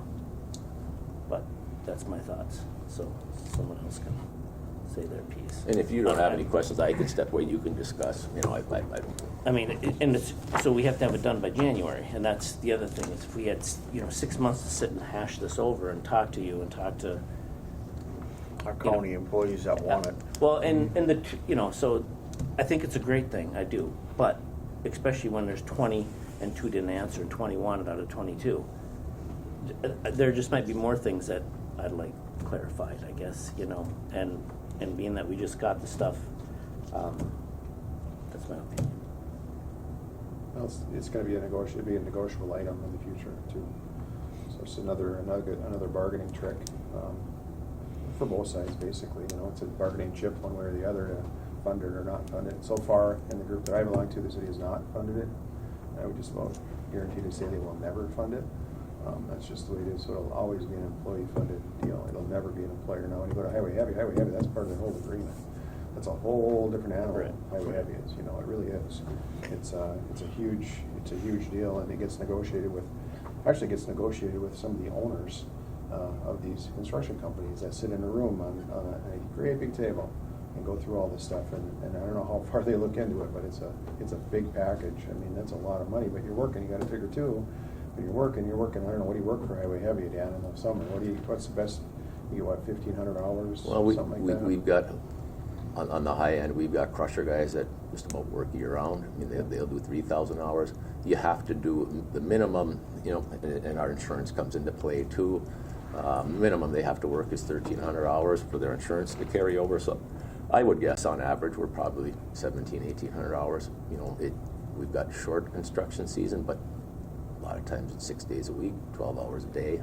So and one thing with the employee, if you want to call it the employee allocation, the state statute refers to the dollar an hour that the guys are proposing to put into the pension plan. I know it's confusing for you guys, but it will not affect their para salary. What Jason just mentioned about the city funding it.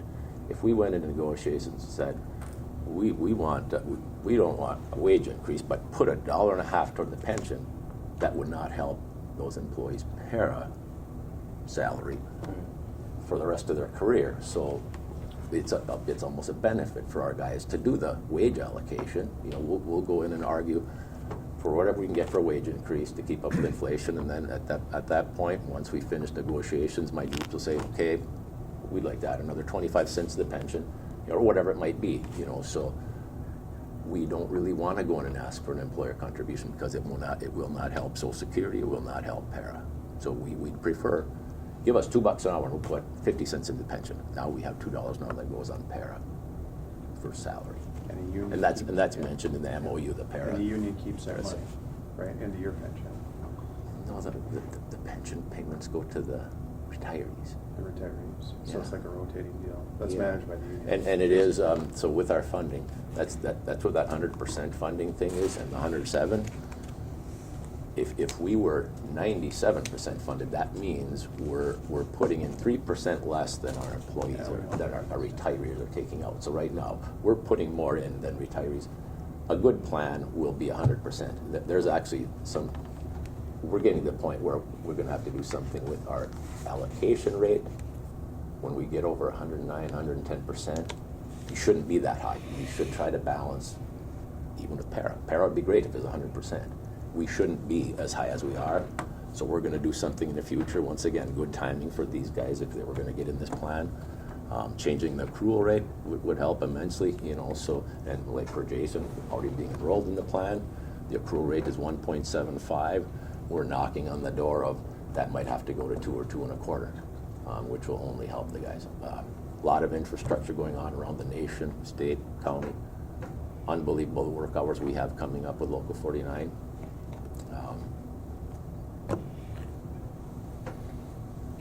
So why does it have to be January 1st? You always want to time it with a pay raise. When they get their wage increase, it just makes it cleaner. Doesn't hurt as much. No, it just. That's true. Come on, Dad. No, we've actually been told. Yeah. No, actually, Jason. Please. It's I- IRS would probably frown on us going into September and have guys take a wage reduction. So we do it in January. The wage allocation works. A wage allocation. You don't want to take a wage reduction, but a wage allocation. Say that this year, every employee is a little bit different. What their pay raise will be, whatever paid, where they're on a scale. So it's legally, it's just the preferred way to do it. As much as Jason, I can put Jason in touch with people smarter than me, and they'll tell him the same thing. No, they just tell me, don't do it in April, man. Don't do it in June. Do it January 1st. Or we have contracts that expire in June. That's when they do theirs, in June. Contracts that expire in September, they do theirs in September. Always on when you get your pay raise. Okay. And I apologize for the lateness. Adam was first thing I was Dan, it's pretty late in the year. Yeah, I know. Yeah, I know. I think it's just I'd like to understand it more. And it would give it, if we had a couple of months, but we got to make a decision now, and I don't know if I'm not I don't willing to know. make the decision. Huh? I'm not willing to make the decision now. I really like the deal, and they've been after it for 30 years, so I'd be more comfortable if I had more time to look at it than just a week, for sure. And I wouldn't move forward anyway, either way. I don't agree that if there's an individual that does not want to participate, let alone the liability of the county, but in any individual that does not want to participate, shouldn't have to participate. If I don't want to put my money into something, I shouldn't have to. That's my earnings. They're not earning it for me, I'm earning it for me. So it's a little bit different when you look at it that way. So when you think about whether there's one or whether there's 6, 7, 8, 10, doesn't matter. That's different. It's just different. So. And it's a majority rule now. Granted, we have a vote here, and it's a majority rule. You live with the majority, right? So that's the way it goes. But I just don't think it should be even in place. And for within, it shouldn't be an option for any entity to be able to do a majority rule where they're going to take money out of your check. I don't care what the entity is, whether it be a county, a union, a city, it doesn't matter. Shouldn't be a requirement. Because there is no adjacent contribution for one thing, and it is to me it's not fair to do that, to take money from people that don't want to have money taken from them. So, but it is a majority rule, and I could say honestly, if there was 22 out of 22 that said sure, well then there you go. But what about the future people? Think about that. Think about this. 2 goes to 240, goes to 480. Pretty soon, I've had people have that. They didn't know they were going to get clipped for that money at the city, and I've had those people say, what's going on? I've had those people say, I didn't know I was gonna lose $2.40 off the top of my check. I might not have worked here if I'd known that. And that is true, and I've had it happen a couple times with new hires there, so it's just a consideration to think about when moving forward, because it, like you say, long after I'm gone and maybe we're all gone, this thing will be continuing to grow, and yes, wages will be there, but it's like you mentioned, 2% instead of 4%. You know, you get a, you know, right now it's at a, what, 4.5%, 5% raise every year annually throughout the scale. When you get to the end of it, you're done. But when you first start, you're just going to continue, you're just going to give those raises right into something that maybe you didn't even agree with 20 years ago. So anyway, that's just my little spiel. You know, I'm not- and I always remind my employers, you know, there's no reason why they should be sharing our union contract before they hire somebody. You know, so when they do that, people know what they're getting into. I have had occasions where I've had to ask the employer, didn't you tell them when they got hired? And now I've got to try to explain that. But it's right there for everybody to see. Do you want to come and work here? Yeah, We're it's not a interviewing you. benefit Here's for the the city. contract. That's the difference. You know, So if a person did do this, just say, 5 years down the road, and it's at $2.75, and we hire Sam Jones off the street right off the bat, he's getting clipped $2.70. If you want to call it clipped, some people Well- come here for that. Oh, I'm just saying, he has to pay the $2.70. He don't start out with $1 on the bottom end Yep. and work his way up. So if he gets to $4.80, that person's gonna be paying $4.82. Yep. By then, the wages will probably be up, so you might not Well, feel they're affected. gonna have to be. Right. Well, That's I'm the just other saying, thing. I wanted to make sure it was clear that the person coming in 5 years down the road, if it gets to $3.75, that person that's starting that day is paying $3.75. And we're finding most of our employers are having trouble hiring people anyway. You know, like down in the metro area, I don't use metro contracts for comps. They're already up to $39, $40 an hour for the same work we're doing here. You know, but it is what it is. Any other questions for Dan? Well, thank you, Dan. Thank you for your time. Yeah, Could I just make one comment to the board, just some food for thought? 2024 is the end of our contract with the 49ers, so we will be negotiating next year for a 2025 start contract. Also, I know I had participated in the call, and I would recommend this to the board to contact the Board of Trustees of the Central Pension Fund so they can further elaborate on some of these areas of concern that you have. Thank you. Thanks. So we have a RBA, I guess? It's a request for approval. We can obviously, we can act on this today.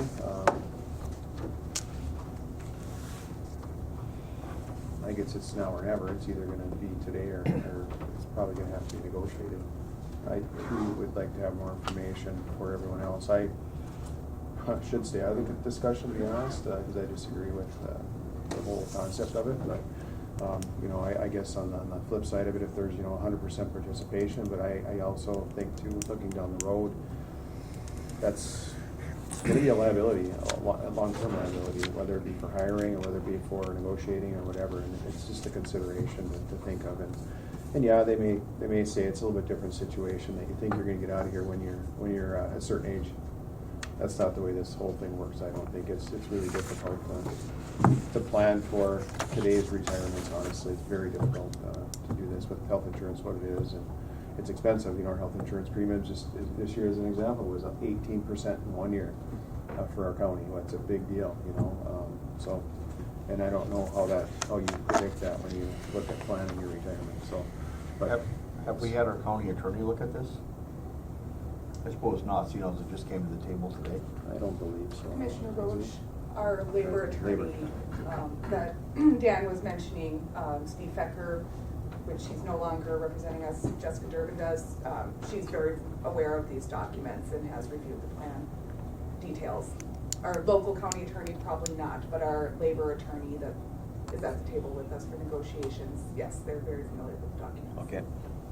And I have not had a chance to connect with her and look into this either. I mean, I'd like to learn more as well and provide more information for the board if they wish. That's why I really recommend and encourage you guys to just so you have some, that transparency and it's kind of a fresh start of consideration, talk to those trustees. You know, that's Jenny Herman, our former admin director, we had a call with them once upon a time. We also reached out to some of the other counties and clients that are enrolled in this and had some discussions, so I think that's probably the best way to get your information without relying too much on the history that the county has taken. You kind of hear right from the horse's mouth that way.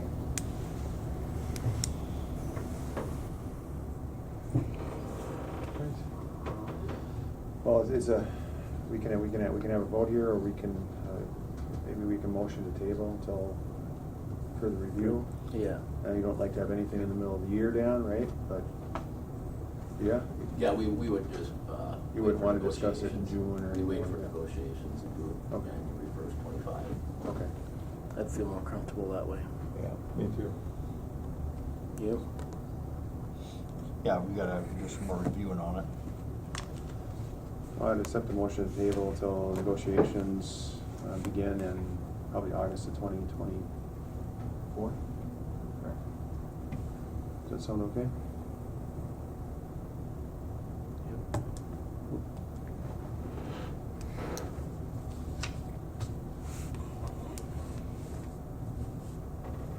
Anybody want a motion on the table? Or consider tabling till August of 2024 for negotiations? What we'll do is we'll have negotiations, we'll have a review. We can do a closed door review at negotiations, correct? We'll have our attorney available, kind of brief the board on the negotiations, what it looks like, so on and so forth. This could be included in that, I imagine, under that discussion. By then we should have plenty of information to look at too. So that would be, but we can discuss that under contract negotiations in private actually, so, or at least publicly private until we settle on that, then that becomes public. So, or that information becomes public after that. So anything that's in that meeting would be public, available after the whatever contract we're discussing has been approved. So then anybody can get that information, get the recording, whatever, so. I move to table. Thank you, Commissioner Erickson. I'll second. Thank you, Commissioner McIntyre. Any further discussion? Well, thank you, Dan, for presenting that. Yep. And you're not gonna work till 100, are you? Yeah, I might. Go to the next Don. If there's no other discussion, I'll call the question. All those in favor of tabling, say aye. Aye. Aye, opposed? And motion carries. Thank you. I'll ask for another, is there any other public comment, in person or online?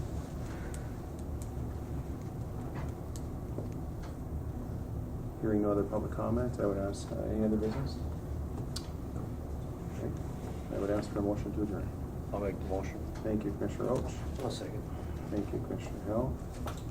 All those in favor of adjourn, say aye. Aye. Aye, opposed, and motion carries.